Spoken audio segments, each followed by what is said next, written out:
A slow start from the Eagles offense, but the Eagles get the win in Brazil. We're going to go over everything, the good, the bad, the ugly, the I hope I don't see this again, ever again, and a lot more. We might rant, we might rave, it might happen, so let's get straight into it. A killer buried, but not dead. Darren, we better turn around. Because I've seen enough horror movies to know any weirdo wearing a mask is never friendly. Yo, what is going on, guys? I hope everyone's having a fantastic day. I hope everyone's doing well, okay? Going into the weekend now. We had a Friday night game in Brazil, first of the week, first week for the Eagles, and the Eagles win against the Green Bay Packers 34-29. Okay, I already had this being a close game because I just, the Green Bay Packers are a good team. There are playoff implications with this game because this could be a team that we see down the road once again. Hopefully Jordan Love is okay. I'm hoping everything's good. I don't know what the injury is, but I know he got hurt the second to last play of the game, and all hopefully everything's good with him. Don't want to see a guy get injured. Now, going into this game, okay, now what is the writing on the wall in this game when it comes to right from the start where the Eagles go on defense? Okay, and I thought they did a pretty good job. The most interesting thing, since obviously the cornerback position where Isaiah Rodgers did not play in this game, so Quinyon Mitchell actually played on the outside, Avonte Maddox on the inside, since Avonte Maddox is really your only backup slot nickel corner at this point. And I never wish injuries upon anybody, but I'm actually really happy and satisfied that Quinyon Mitchell did play on the outside. And I thought he played absolutely amazing.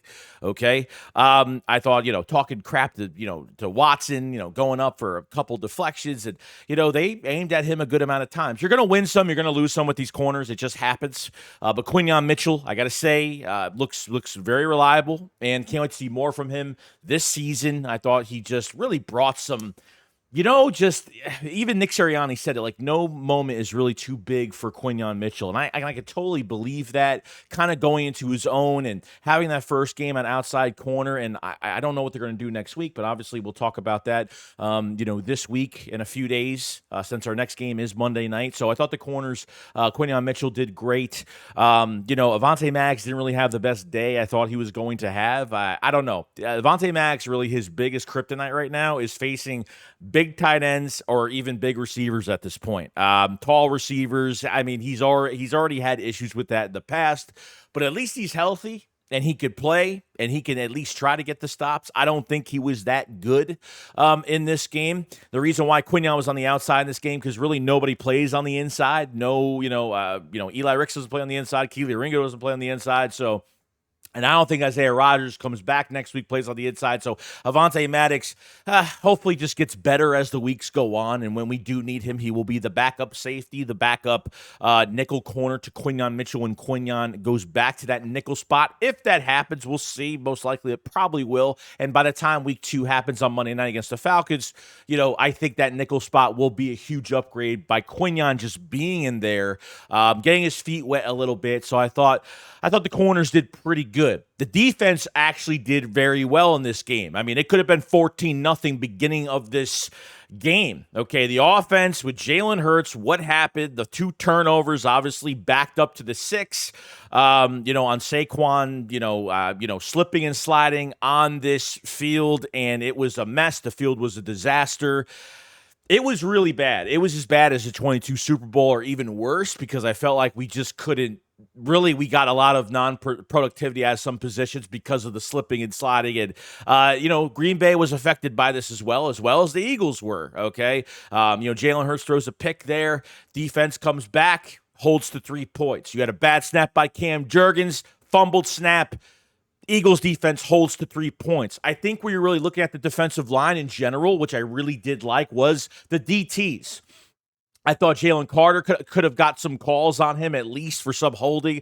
I thought pressure up the middle was good. Jordan Davis, I thought beginning of the game played really well. We got gashed on some runs. Josh Jacobs, I thought we shut him down for a good amount of time. And then using Wilson, and then they start going back to Josh Jacobs. They start getting some runs on us, gashing us up the middle. Could have been linebacker assignment or something like that, whiffing on a couple tackles at times. So I thought the DTs did good. Defensive ends, I feel like, is still a big weakness for this team going forward. Nolan Smith didn't do much. The $17 million man in Bryce Huff did not do much in this game. Okay. Now, I did see on the Reed touchdown from Jordan Love, that big pass downfield, that one was wide open. And I know that Bryce Huff got up, had pressure, slipped, got up again, slipped again. So the defensive ends really had a hard time. Josh Sweat actually played pretty good. I think he was the best defensive end that played really well. Obviously, no Jalix Hunt, Brandon Graham, okay. But I thought Josh Sweat could have had a few sacks today. I don't know if it was one or two holding calls, but I thought he played really well. Linebackers, man, dude. I mean, obviously no Devin White in this game. Okay, Zach Baun, the one player I was like, I think he's just Fangio's favorite at this point. And I got to say, 15 tackles, 2 sacks for Zach Baun was amazing. This is going to be our best coverage linebacker. And the guy can blitz. The guy's physical. The guy is, I'm seeing why Fangio liked this kid so much. Even on the Reed Blankenship interception, he moves so good, even moving backwards. Like, he could start at linebacker and just start covering on the back end so well in coverage, which really covered that up. Reed Blankenship comes up for that big pick later in the game. So Zach Baun, man, I really, really enjoyed watching him play. I think, honestly, he's the best that we have, and I can't wait to see more games. He's on a 1-year deal, so he's working for that bigger contract after this year, and statistically looks really good. And he was all over the place making tackles, all over the place. Zach Baun tackles. He'll beat you in a straight line. He could run east and west, sideline to sideline, make tackles. Athletically, wow. I didn't see much in he only got a few snaps in the preseason games, like a series, barely that. Those 2 preseason games. Okay, the last one I don't think he played. So it was nice to see him. Nakobe Dean, wow. Okay, the one thing with Nakobe Dean, I think the Eagles have to use him a specific way as a downhill linebacker. Remember that big hit on the running back? The pick six, the almost pick six that he had? And, getting pressure on the quarterback. Fangio did a fantastic job with these linebackers, really dialing up that blitz when we really needed it. And it worked. It looks like we know how to blitz. Even going to the first game here, compared to last season when we were blitzing and literally it looked so ugly. We just couldn't get any pressure whatsoever. But yeah, linebackers, I think I think Nakobe Dean played very well. The only problem, like I said, is that his back end coverage, if he has to chase somebody, I feel like that is a big weakness to his craft. Unfortunately, this is what Fangio does with his linebackers. And if he can't do it, then, he might give up bigger yards than we expect. But from a downhill standpoint, and maybe they just have to use him that way, to be honest with you, I thought Nakobe Dean had a really, really good game. So props to him. And, apparently he's been looking, even the last few weeks of training camp, he was looking really good. The last future weeks of training camp and practice, Nakobe Dean's looked really good. So was really happy for him going forward. Now, the safeties, I thought Chauncey had some good tackles. He had a hand injury. I know Tristan McCollum went in for him later in the game.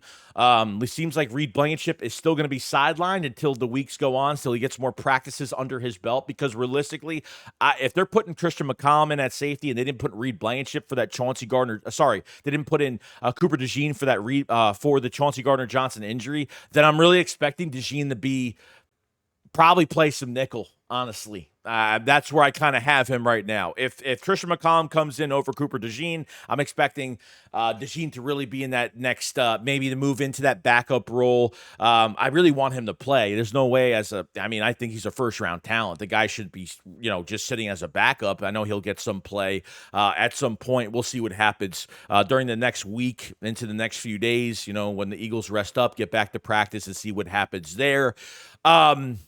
But, defensive side of the ball, really, I felt like they really held up well. Okay. When the offense is getting 3 and outs and things are happening and things we're not really love seeing with this offense, the defense held their own.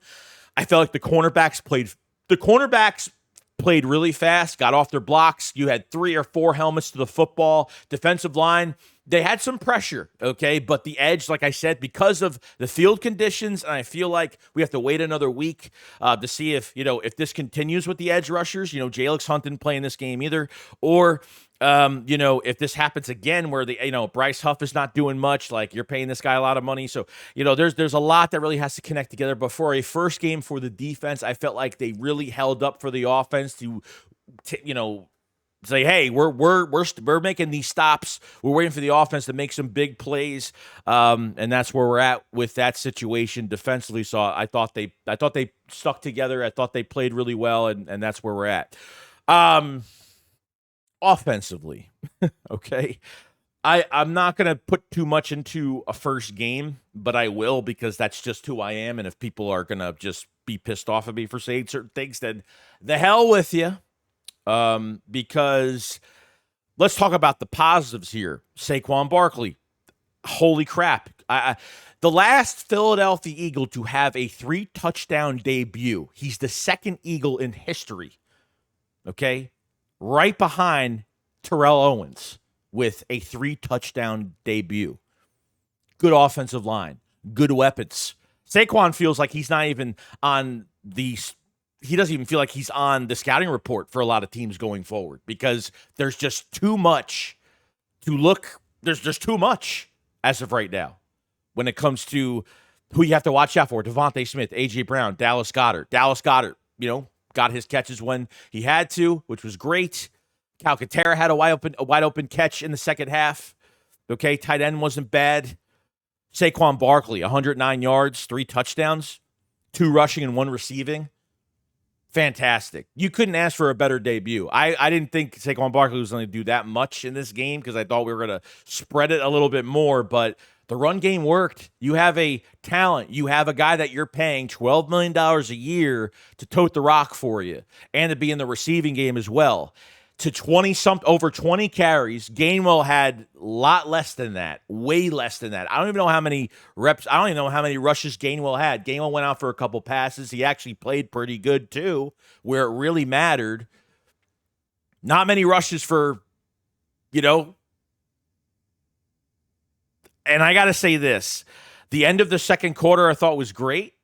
Whether you agree with this or not, they took out Barkley at the end of the second quarter. They put in Kenneth Gainwell towards the end of the first half just to give Saquon some rest, whatever happened there.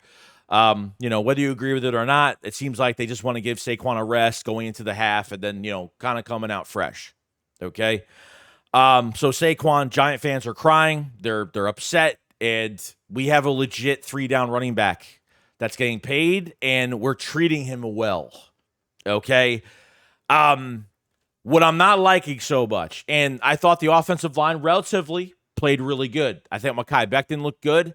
I know Mulata gave up on, there was one for Lane Johnson when he thought there was a penalty, and then he just unblocked somebody, and it wasn't a penalty, and it was a free sack on Jalen Hurts. Can't do that. I don't care if the whistles, you want the whistle to be blown for a guy going off sides. Never do that. But I thought, Mulata gave up, I think, 1-2 pressures, something like that. So for a first game, guys not gelling together, and trust me, we're going to get into the meat and potatoes of this video because I got to say this. Jalen Hurts, okay? It was a rough start from the beginning. The defense held up, like I said. Okay, thrown a pick, 2 picks for Jalen Hurts. There probably should have been 4 picks because if A.J. Brown wasn't playing cornerback on top of the Green Bay Green Bay corner that was trying to get the ball from him pretty much had it in his hands, and AJ had to knock it down. The sideline throw in the second half, right to the sideline, that it was almost picked going upfield. That would have been a pick six probably. It's really hard for me to say that some of these plays that I did see the other night looks exactly from last year. I don't know how many times they ran under center. Sorry, they passed under center or whatever. They actually had plays under center. There was pre-snap motion a lot, especially with Britton Covey. But to be honest with you, I didn't see much of it. A lot of the same plays from last year. Tight end screens. Why are they still doing that? Okay, the read option keeper, I'm done with it. Teams already figured this out. The read option keeper, the QB draw, stop using Jalen Hurts like this. Apparently it's not working, and they're going to keep using it going forward. I don't think it's going to go away. And Jalen Hurts didn't look fast in this game. And primarily, I don't think he looked like he had speed because I think he was still contemplating. I think he was undecisive on times where he was running with the football in his hands and was, worrying about slipping, worrying about sliding, because everybody was slipping and sliding this game. For both teams, it was a horrible matchup. This field was not playable. Okay? I'll say this for both sides. Okay? Why am I still believing that Nick Sirianni has so much to do with this offensive playbook? Still. You're in the second half, okay? And let me tell you something. Jalen Hurts won the game. Jalen Hurts won this game, okay? I'm not going to put any disrespect on that, but I feel like when they ask Hurts to do way too much, he makes mistakes. I can't lie about it. I saw it with my own two eyes last night, okay? You're literally you're literally on a second and 2. You're not even running the ball. 2nd and 2, don't run the ball. Throw a stupid pass. 3rd and 2, don't run I don't get why you just make it so difficult for Jalen Hurts. Why are you making this so difficult for this offense? You scored 34 points last night, okay? On good play to subpar play. I thought some sequences to this offense were just really ugly. Really ugly, especially the end of the second half, at least into the fourth quarter. Okay, you get a big run from Saquon Barkley, big run, all the juice. There's energy into the offense, and then you run an empty back set 2 times. You throw that almost pick to the sideline, and then you extend a play, no safety blanket, no running back, empty back set for the second time, and he throws a pick into the end zone and almost double coverage or double coverage. I have to look back at it again. A.J. Brown, I guess, slipped on that play. I don't know. From what I saw, I guess he did slip. Would he have had that? I'm not even sure. You give your quarterback weapons. Let him use these weapons. Because at the end of the fourth quarter, Devontae Smith, couple good catches, really good throws by Jalen Hurts. Okay, Devontae Smith looks stronger. He looks faster. Breaking tackles, going upfield, getting these first downs. The short pass game is working out so good. How many times do you see Devontae Smith catch a ball and get those extra yak yards? How many times do you see A.J. Brown catch some short ones for extra yak, getting that first down? A few times in this game. The short yardage game is what I really like. The short throws to obviously the big yak, big yardage after that, because you have the receivers to do it. Okay, you have the receivers to do that. But the question I have is that why are you making it so hard on this QB? Give him no help in the backfield, putting it all on him. I feel like every time he extended a play in this game, it went nowhere. He extends the play, he goes to the right side. I don't know if he's being handicapped for some specific reason. Remember, I think it was the third quarter where he rolled out to his right, and there was all this patch of grass in front of him, and he still threw that stupid pass to Johnny Wilson. That literally was going nowhere, okay? All that grass in front of him could have ran for, 6 to 8 yards, maybe more than that if he wanted to get some contact with it. And then there's other times where Hurts is in the pocket. I think what Green Bay did really well is they really contained Jalen Hurts. They really didn't let him escape the pocket. Okay? ran up the middle a couple times, for a few yards. Get the yards and slide. Protect your body. Don't take unnecessary hits. But when you throw those short passes, God, life is so much easier when you're throwing those short passes and your receivers are doing all the work for you. Let the offense work for you, is what I'm saying.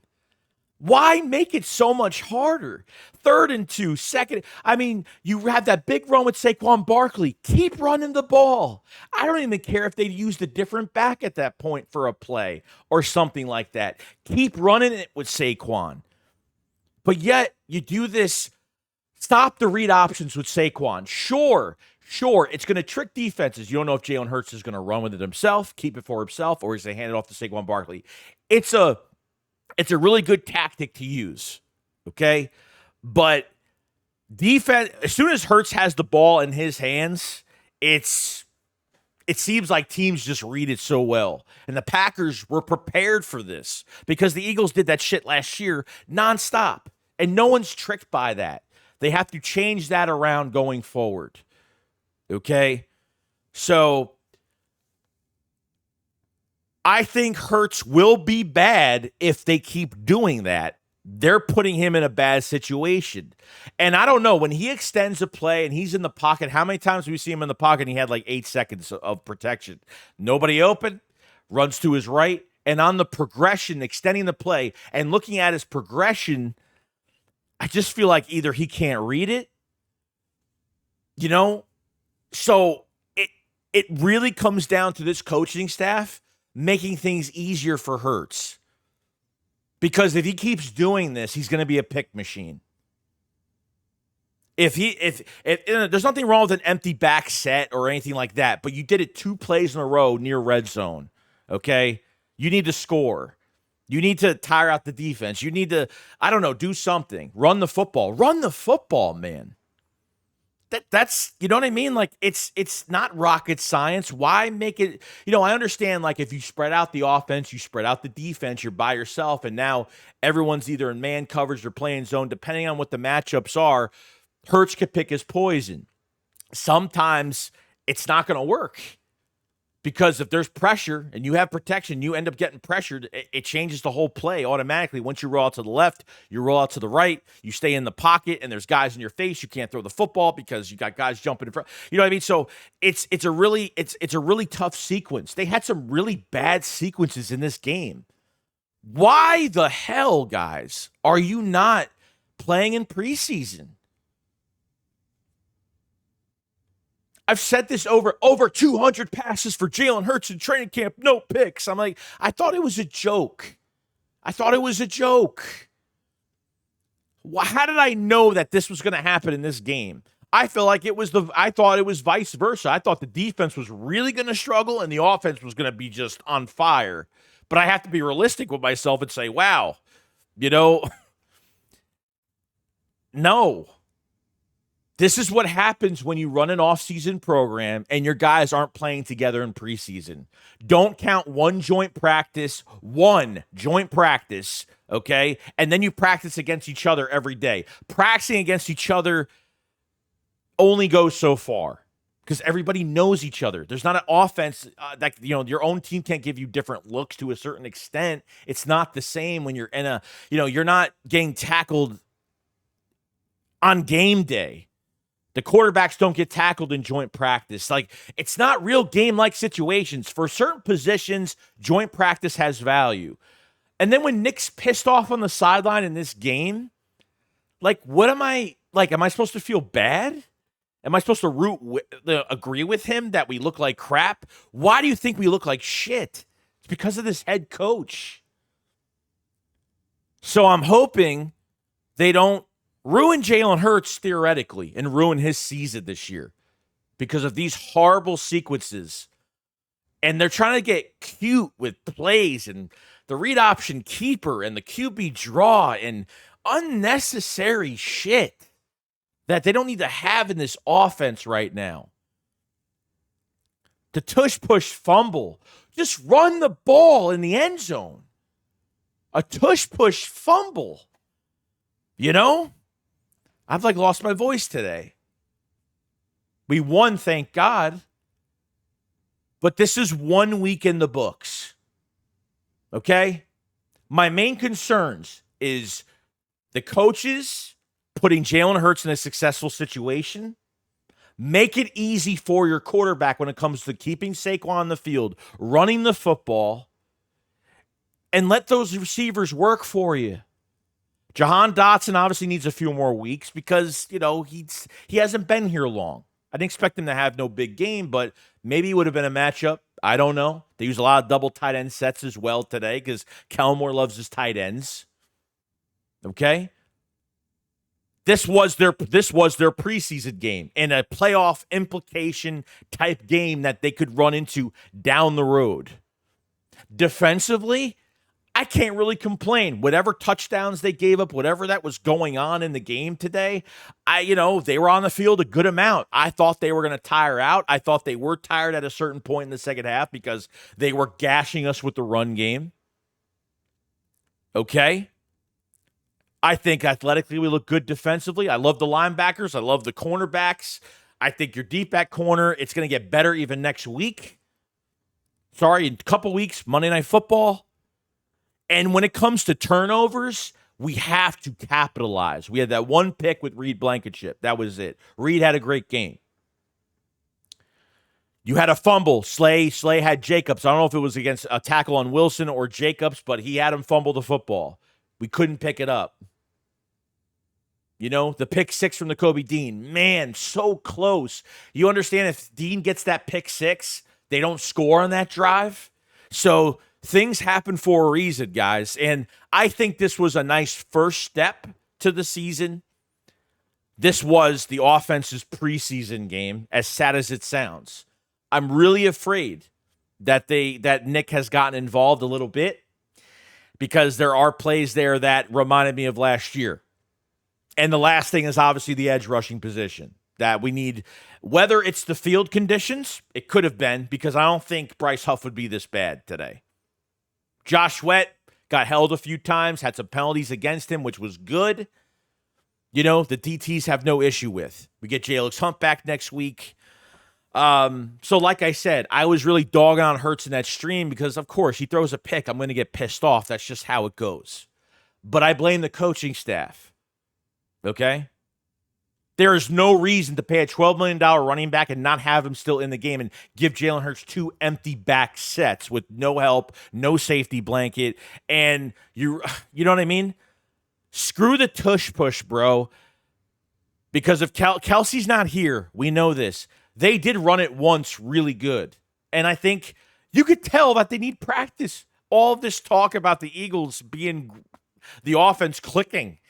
There was no clicking. They clicked at times in this game, but some sequences were god-awful.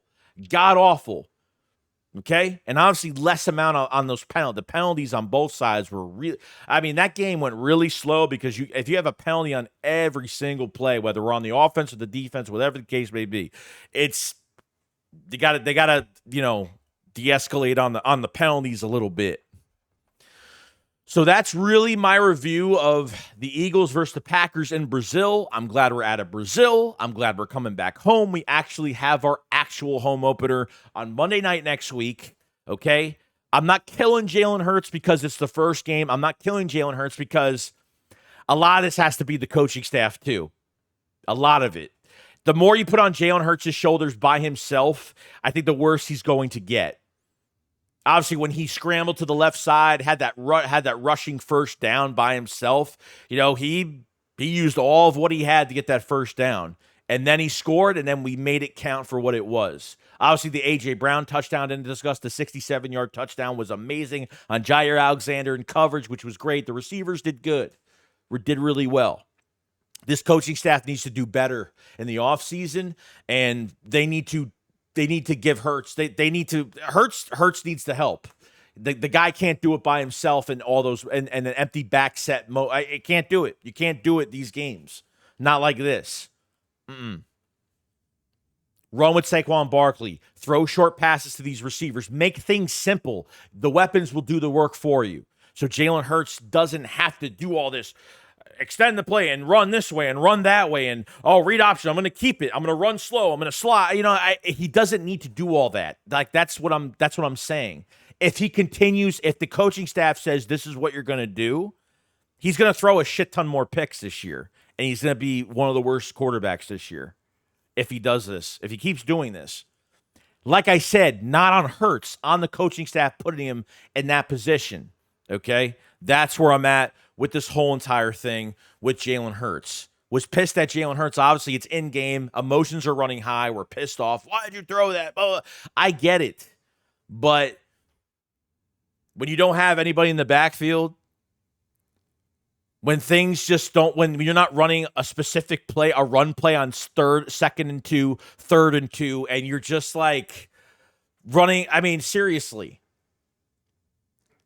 You're running a keeper, a quarterback draw. Come on now. He's getting hit already. It's the first game of the season. So hopefully they've learned from this. Hopefully it's going to get better next week when we face Atlanta at the link in Philadelphia. I know I've been going back and forth in this video, but it's true. Okay. I think Hurts is going to have a great season, but the coaches have to do right by him. Otherwise, that's what he's going to look like every game. That's what he's going to look like. I had a lot of people in the comments, like a lot of people in the live chat were saying, oh, he stinks. Blah, blah, blah. I said, that was a trash play that he just did. That was a trash play. A couple of those picks probably would have been picked like 2 more times, to be honest with you. But we survived. And we're going into week 2. And for the Philadelphia Eagles and Jalen Hurts, they better figure this out quick. First game's under their belt now.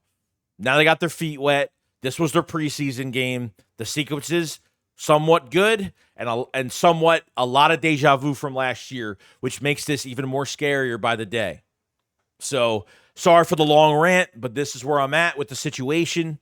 Let me know what you guys think about the game in general. What are your biggest fears going into week 2? What did you like or dislike about this game? Who is your offensive player and defensive player of the game? Or just a couple players that you liked? You let me know in the comment section below. Cover the Eagles every single day. Make sure you subscribe to the channel and make sure you like the video because it helps out tremendously. Appreciate everybody that supported in the live chat. Or if you're watching this video to watch the review, I appreciate that too. And you guys have a fantastic day. Don't kill me in the comments, guys. I'm being as most real and realistic as possible. I think Hurts needs to use the weapons around him. And if he doesn't, this is what's going to happen. And you won't have a sloppy game like this. Okay, and that's where I'm at. If you guys have a great day, I'll see you guys on the next one. Shicks, what up, follow slide. Peace out, guys. Peace.